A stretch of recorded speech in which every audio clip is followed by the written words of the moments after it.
Дневник на Канал Плюс телевизија следуваат содржините кои што го одбележува 11 февруари.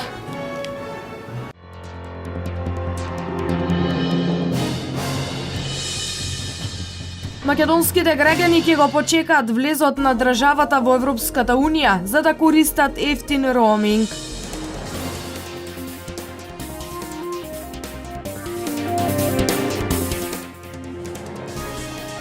Над 4 милиони евра се потребни за да се реши загадувањето на воздухот и подземните води од поранешното јаловиште на рудникот Злетово.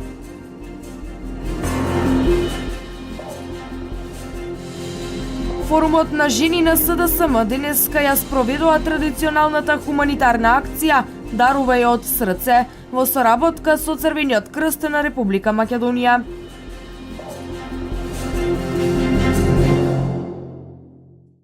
Министерството за образование и владата во изминатите 10 години активно работат за развојот на образованието во земјата. Досега повеќе од 40 типови стипендии биле достапни за македонските студенти и ученици. Особено внимание кај младите во изминатиот период предизвикаа стипендиите наменети за студии по хемија, физика и математика. Владата во изминатите 10 години изгради систем на стипендирање кој нуди повеќе од 40 различни видови на стипендии. Министерството за образовни науки со континуирана финансиска поддршка за студентите, на располагање им се повеќе видови на стипендии, меѓу кои се и целосните стипендии за изучување на старотурски јазик, со кој по завршувањето на студиите е загарантирано работно место. Стипендии за студенти од социјални категории, за студенти запишани на информатичките, техничките и природните науки, стипендии за талентирани студенти, стипендии за ромската националност, како и стипендии за престој во странство.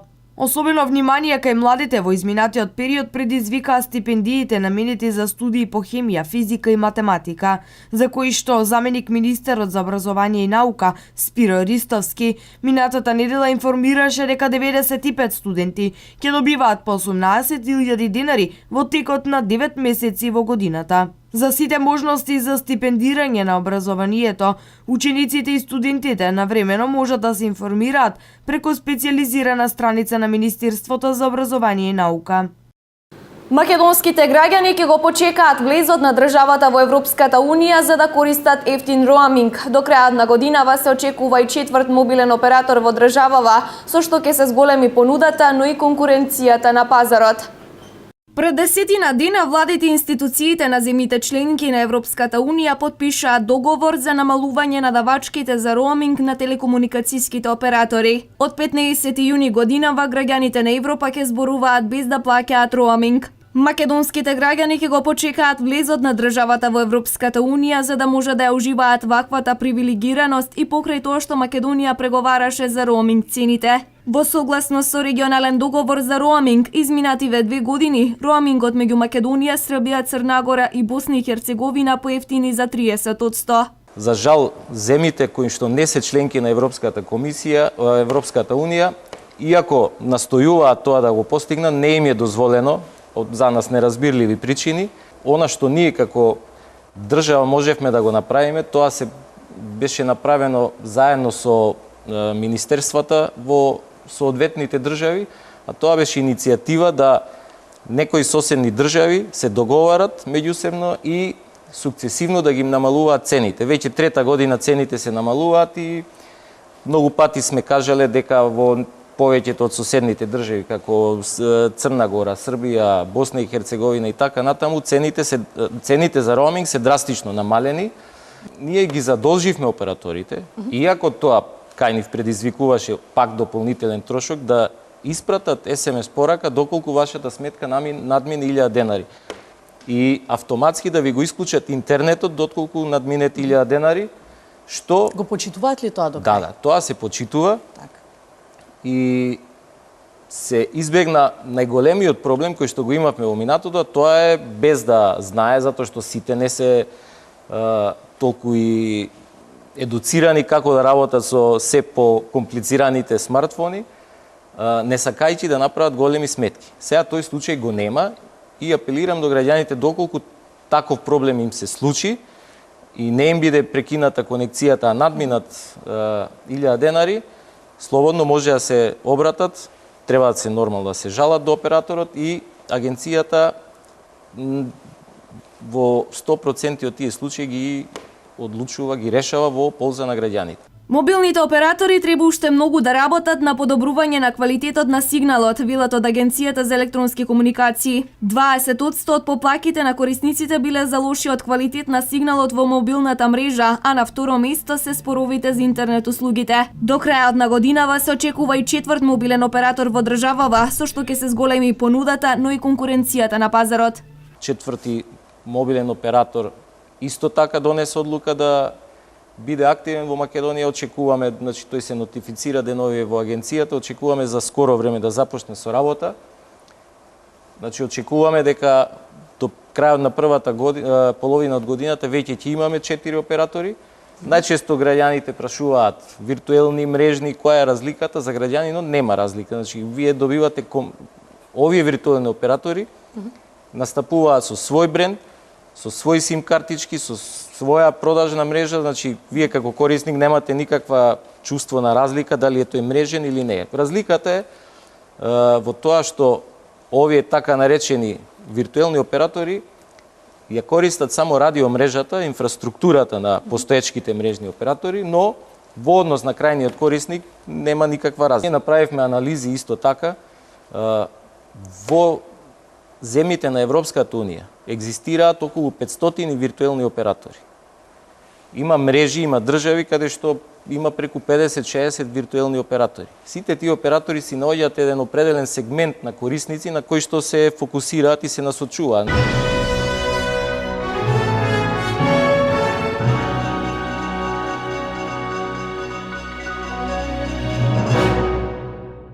Долгогодишниот еколошки проблем со старата јаловишна депонија, кој општина Пробиштип го има, ќе го решава со финансиска поддршка од владата на Република Македонија. Над 4 милиони евра се потребни за да се реши загадувањето на воздухот и подземните води од поранешното јаловиште од рудникот Злетово. Нова место општината планира да направи парк каде во слободно време може да уживаат пробиштипјани. Јаловишната депонија која е деценски проблем за пробиштипјани ќе прерасне во парк. Општина Пробиштип со финансиска помош на владата ќе ја ревитализира старата јаловишна депонија, со што ќе се стави крај на овој еколошки проблем. На 4 милиони евра ќе чини санацијата на ова јаловиште од рудникот Злетово. Во програмата на владата ревитализацијата на јаловишната депонија е влезена и се надеваме дека ќе почне и нејзина реализација, инаку се работи за еден поголем проект за кој што општината нема таква можност да го реализира од сопствени средства, бидејќи проектот чини нешто повеќе од 4 милиони евра. Владата преку Министерство за животна средина одвои средства да се отпочне со негова реализација, со што ќе се стави крај на еден долгогодишен проблем кој што го имаат граѓаните на општина Пробиштип во делот на заштита на животната средина. Старата јаловишна депонија долги години го загадува воздухот, а исто така прави штета и на подземните води кои се дел од киселичка река Злетовица, па дури и Брегалница. Со идејниот проект е предвидено неколку градежни зафати кои ќе предонесат решавање на досегашните проблеми, а пробиштипјани ќе добијат едно убаво место за релаксација, вели градоначалникот Тоневски. Најпрви одводнување и стабилизација со потпорни ѕидови на косината на јаловишната депонија, поставување на геомембрана, како и поставување на слој од хумусна земја, кој што во втората фаза би требало да прерасне во еден парк, односно зеленило, токму на овој дел од градот. Ова е само еден од проектите кои општина Пробиштип ги има предвидено во новата програма за 2017 година, а ќе се реализира со помош на владата на Република Македонија. Во Македонска Каменица се одржа јавна расправа во врска со студијата за оценка на влијанието врз животната средина, поврзана околу изградбата на новото јаловиште што ќе го гради рудникот Саса. Студијата за оцена на влијанието врз животната средина беше главната тема на разговор на јавната расправа која се одржа во Македонска Каменица со граѓаните и експертите од животната средина, а во врска со запазувањето на сите безбедносни и екостандарди при изградбата на новото јаловиште кое ќе го гради рудникот Саса.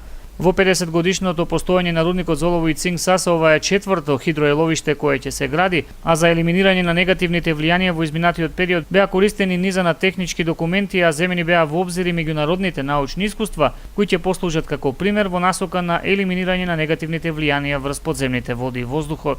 Рудникот треба во тек на изградба, значи сега зборим на самата изградба, да ги спроведе сите мерки што се потребни за намалување и евентуално исклучување на прашана од градежна активности. Тука ние веќе имаме преземено во договорот со фирма што ќе го гради јаловиште одредени предвидени, имаме преземени одредени мерки и таа фирма обврзана да ги применува.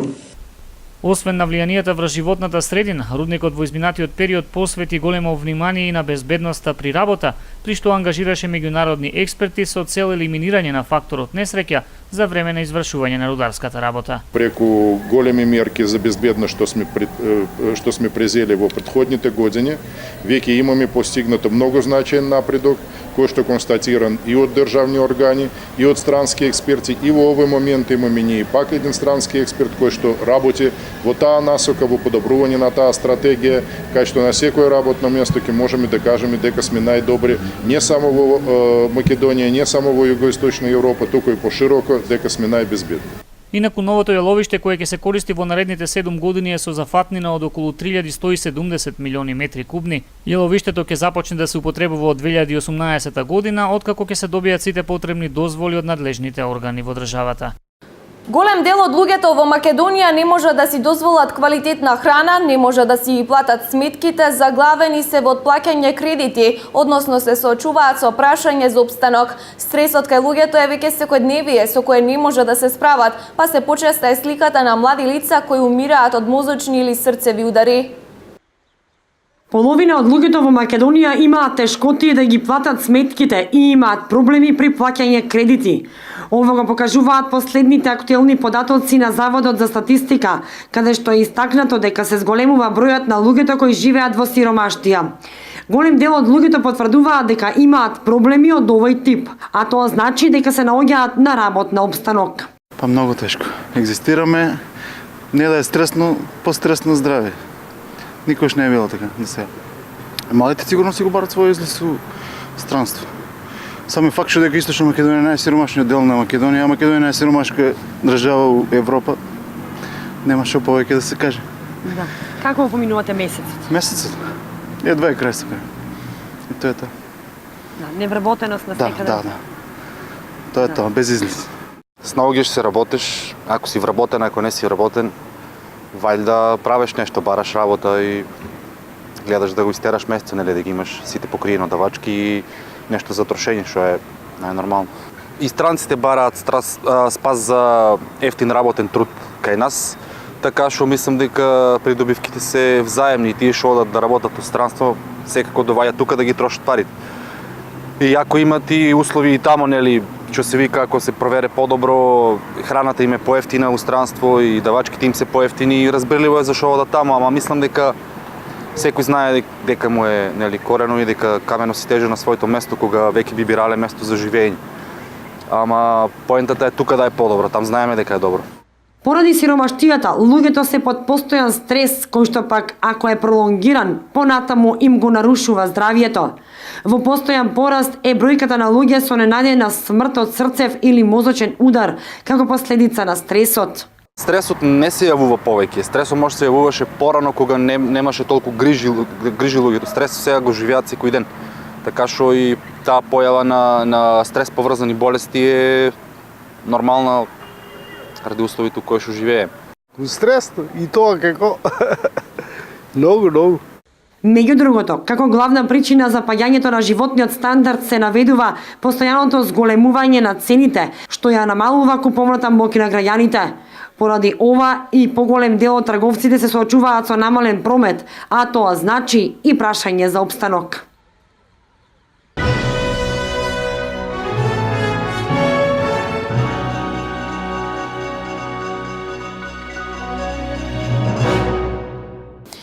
Форумот на жени на СДСМ денеска ја спроведе традиционалната хуманитарна акција Даруве од срце во соработка со Црвениот крст на Република Македонија. Целта на акцијата е да се обезбеди топла облека, обувки, покривки на граѓаните на кои тоа им е најпотребно. Социјалдемократскиот сојуз на ниво на цела држава преку Форумот на жени ја спроведе традиционалната хуманитарна акција Дарувај од срце. Во Штип Форумот на жени донираше топла облека, обувки и покривки на граѓаните на кои им беше најпотребно. Со оваа донација на топла облека и обувки ќе стоплиме одреден број на фамилии, на дечиња, на социјално загрозени семејства, кои што се повеќе ги има во државата. Освен соработката со Црвениот крст, оваа активност ќе ја прошириме и во неколку фамилии. Во активноста беше вклучена и општинската организација на Црвен крст. Општинската организација на Црвен крст Штип и корисниците на социјално-хуманитарната дејност која што ја работиме, упатуваме голема благодарност до локалниот клуб на жените на СДСМ од Штип и донираната облека и обувки ќе биде поделена на сите социјално загрозени семејства од нашиот град. И Општинскиот форум на жени при СДСМ Делчево се вклучи во хуманитарната акција Дарувај од срце. Собраните пакети денес точно напладне беа предадени на Општинската организација на Црвен крст. Со што се собраат топла облека, обувки, кебиња. Во градовите каде Црвениот крст нема канцеларии, средствата ќе бидат донирани директно на семејствата. Се надеваме дека и оваа година оваа донација ќе стаса на вистинско место, т.е. до нашите сограѓани кои имаат потреба од оваа помош. Акцијата се спроведе во сите градови во земјава во организација на Општинските форуми на жени на СДСМ.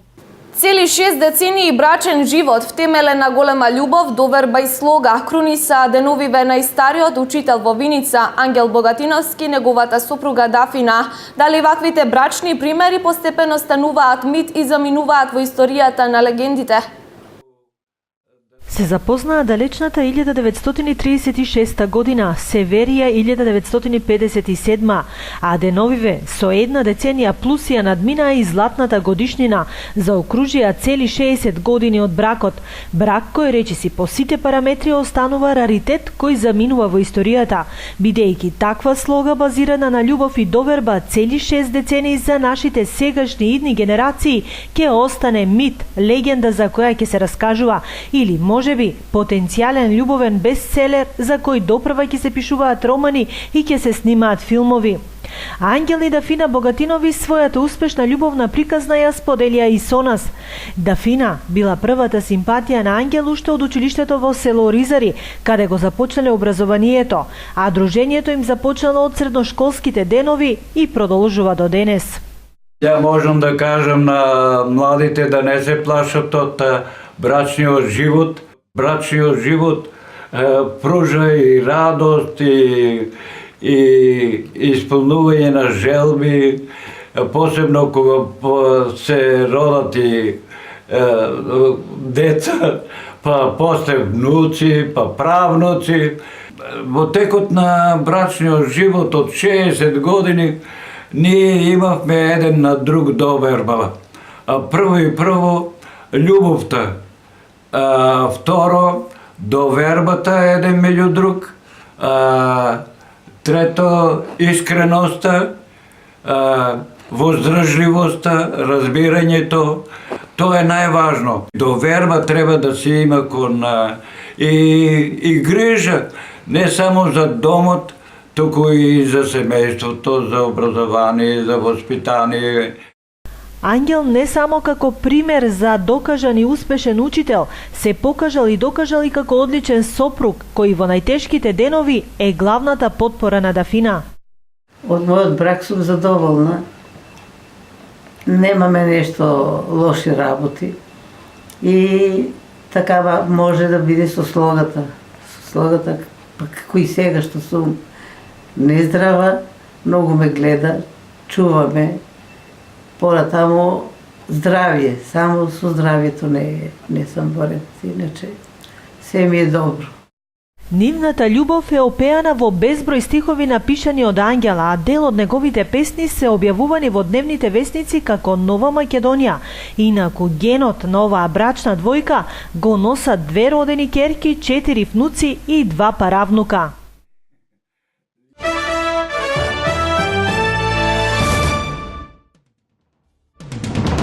Преговорите меѓу Грција и кредиторите во Брисел завршија без постигнување на договор. Шефот на Еврогрупата, Јерун Диселблум, изјави дека има напредок со грчкиот министер за финансии Евклидис Цакалотос и представници на Европската унија и на Меѓународниот монетарен фонд, но не соопшти детали. Грчката влада треба да исплати 7 милиарди евра од своите заеми во текот на летото, но нема да биде во можност да го направи без отпуштање на нови транши од спасувачкиот план во износ од 86 милиарди евра. Во замена на овој спасувачки план Атина треба да изврши големи економски реформи, вклучувајќи и на пензискиот систем. Во вторникот Меѓународниот монетарен фонд предупреди дека иако Грција треба да продолжи со реформите, нејзините европски партнери треба дополнително да го олеснат грчкиот долг за да биде вратен на помирно ниво. Министрите за финансии од еврозоната исклучија можноста за ново намалување на грчкиот долг.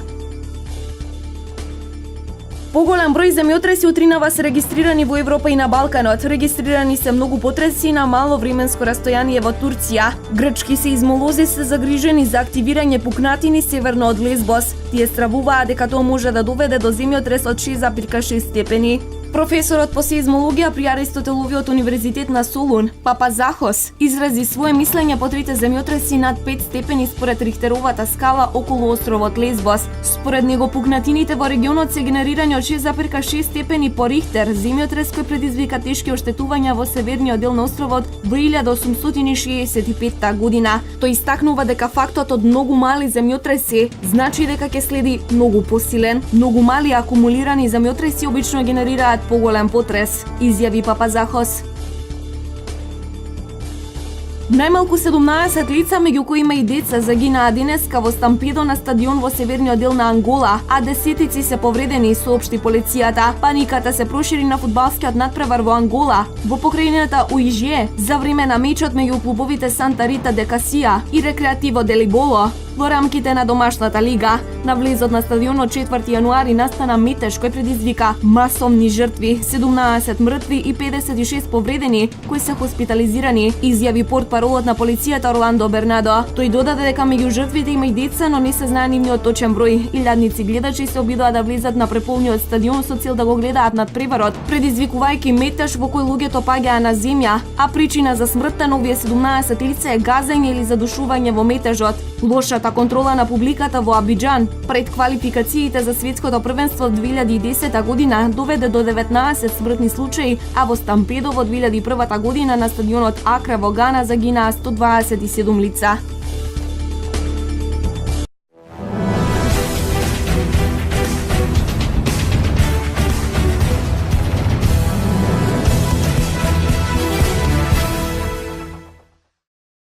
Српската ракометна интернационалка, репрезентативка и членка на Црногорска будуќност Драгана Цвиќ од сезоната 2017-2018 ќе ги брани боите на Вардар. Таа со македонскиот првак потпиша 2-годишен договор. Цвиќ важи за еден од најдобрите пикери во светот и во женската лига на шампионите. Бек има 2 трофеи со екипата на будуќност. Со репрезентацијата на Србија освои сребро на светското првенство 2013, а има и злато од медитеранските игри во Мерсин. Во 2008 година беше прогласена за најдобра ракометарка на Србија, а во 2013 година беше дел од All-Star тимот на светското првенство. Од 2009 година постојано игра во Лигата на шампионите, прво за екипата на Крим, а од 2011 година е во будуќност.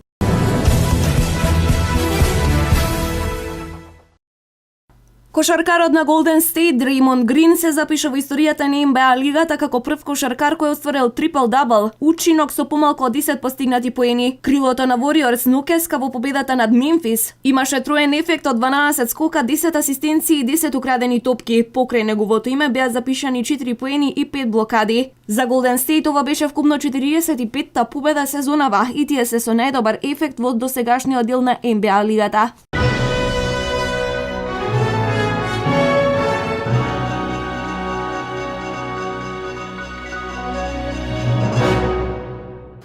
Ова беа содржините подготвени за ова издание на Дневникот. Останете и понатаму со програмата на Канал Плюс телевизија.